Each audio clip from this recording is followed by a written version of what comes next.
Hey there, bookworms and deep divers.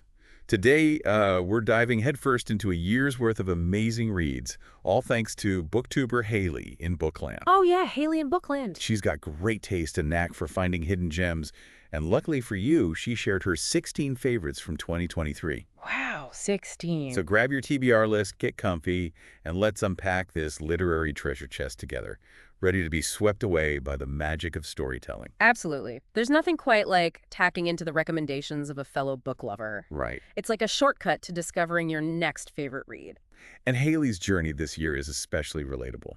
She talks about making the switch to audiobooks, something many of us have done, and how it was a game changer, especially with her ADHD. Oh yeah, I can see that. It's a good reminder that sometimes it's about finding the format that best unlocks the world of reading for you. Exactly. And it's not just about the format, it's about the journey itself. Haley mentions shifting from young adult fiction, those coming-of-age stories we often devour in our teens and early 20s, to exploring more adult fiction. This blend of genres adds such a rich tapestry to her recommendations. Like she's broadened her horizons, and in turn, she's broadening ours. Ugh. Okay, before we get too lost in the literary landscape, Mm. let's talk about a theme that kept popping up in Haley's favorites.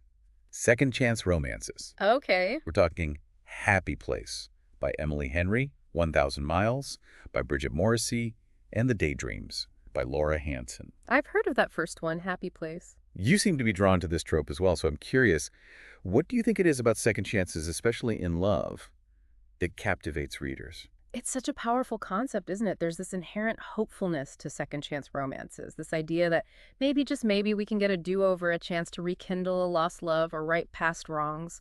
Yeah. It speaks to our longing for connection, for redemption, and for those heart-fluttering moments that make life a little bit brighter. It's like a warm hug in book form. And speaking of warm hugs, Haley also gravitates towards stories that pack an emotional punch, even if they require a box of tissues. One book that left a lasting impression was Meet Me in Paradise by Libby Hubsher. She described it as completely heartbreaking and admitted to shedding quite a few tears while reading it. Wow. It's interesting because it reveals Haley's willingness to embrace the full spectrum of emotions in her reading. Yeah. She's not shying away from stories that delve into grief, loss, or heartache. In fact, it seems like she's drawn to books that evoke those raw, authentic feelings, even if they're tough to process. Like having your heart ripped out. It's like she's saying, let's feel it all, even the tough stuff, because that's what makes us human. Yeah. And sometimes those stories that rip your heart out are the ones that put it back together in the most unexpected and beautiful ways. Absolutely. Yeah. And this willingness to explore challenging themes extends to her appreciation for stories that tackle real-world issues.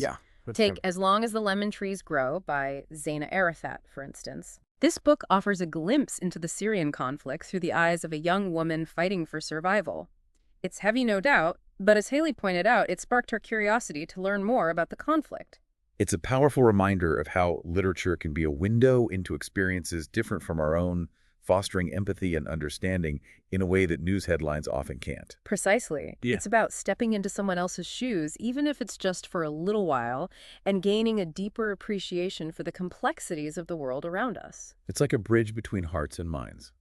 Speaking of connections, family ties are another recurring theme in Haley's favorites. Okay, love that. There are several books on her list that dive deep into those complicated, messy, and often heartwarming dynamics of familial relationships. Right. The Gunkle, which Haley described as heartwarming and hilarious, explores the bond between a gay uncle and his niece and nephew. Then there's All My Rage by Sabah Tahir, which delves into the experiences of a family of immigrants navigating cultural differences and coming to terms with their past. It's fascinating how these books reflect the different facets of family, right? The laughter, the tears, the unspoken history that binds us together.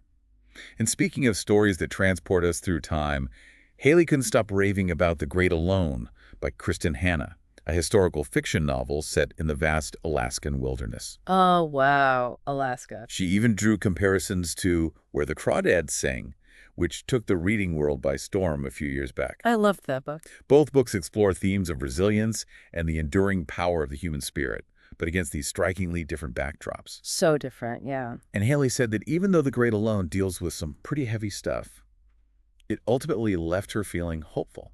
Interesting. It sounds like she found that perfect balance of emotional weight and uplifting moments. It makes you think about what you personally gravitate towards as a reader. Are you drawn to those stories that leave you feeling a little bit broken but ultimately hopeful? Or do you prefer books that offer a sense of pure escapism and joy? Such a good question. And speaking of escapism, Haley found solace and comfort in a few particular reads. The Last Chance Library by Freya Samsom seems to have hit the spot, especially during a difficult time in her life. Huh. She mentioned adorable elderly characters and a heartwarming plot, perfect for those moments when you just need a cozy escape. There's something so comforting about stories that celebrate community and the power of human connection, especially in the face of adversity.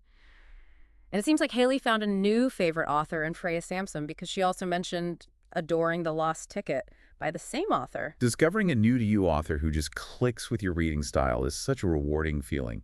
And speaking of delightful discoveries, Haley raved about a book with a premise I never knew I needed.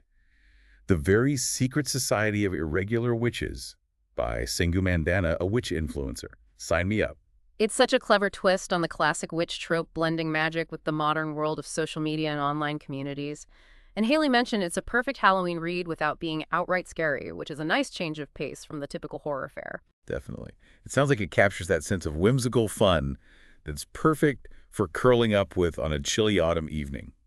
But then Haley surprised herself with Remarkably Bright Creatures by Shelby Van Pelt, a book with an octopus as a main character. No, that's what I call thinking outside the tank. It just goes to show that even seasoned readers like Haley, and perhaps like yourself, can be completely charmed by a story that defies expectations. I love that she's willing to take those literary leaps of faith, venturing beyond her usual genres and discovering new favorites along the way. Something we can all learn from. It's like that saying, you never know what you're going to get, but you got to go for it. Exactly. And sometimes those unexpected journeys lead to the most rewarding destinations. Speaking of which, we can't forget Haley's top pick for the year, the book that stole her heart and claimed the coveted #1 spot on her list, The Wishing Game by Meg Scherer. Oh yeah, she went all in on this one. Buying copies for her whole family, that's a serious endorsement. It's like she found a book that spoke to her soul and wanted to share that magic with everyone she loved. And based on her description, it sounds like The Waiting Game has it all. Heartwarming characters, a touch of whimsy and magic, and a story that stays with you long after you finish the last page. It's interesting how so many of Haley's favorites, even the ones that tackle difficult emotions, seem to share this thread of hopefulness. It's like she's drawn to stories that acknowledge the complexities of life, but ultimately leave you with a sense of optimism, a belief in the power of resilience and the beauty of human connection. It's a beautiful thing, isn't it? To curate a reading list that reflects not only your tastes, but also your values. And it sounds like Haley values stories that offer both depth and light, a reminder that even in the darkest of times, there's always something to hold on to, something to believe in. Absolutely. Yeah. It's like she's reminding us that stories have the power to heal, to inspire, and to remind us that we're not alone in navigating the ups and downs of life.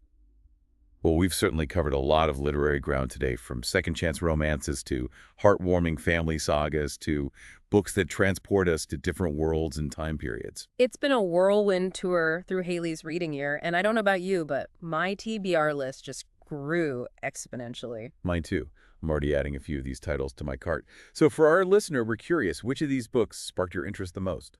Let us know in the comments below. We'd love to hear from you. Until next time, happy reading.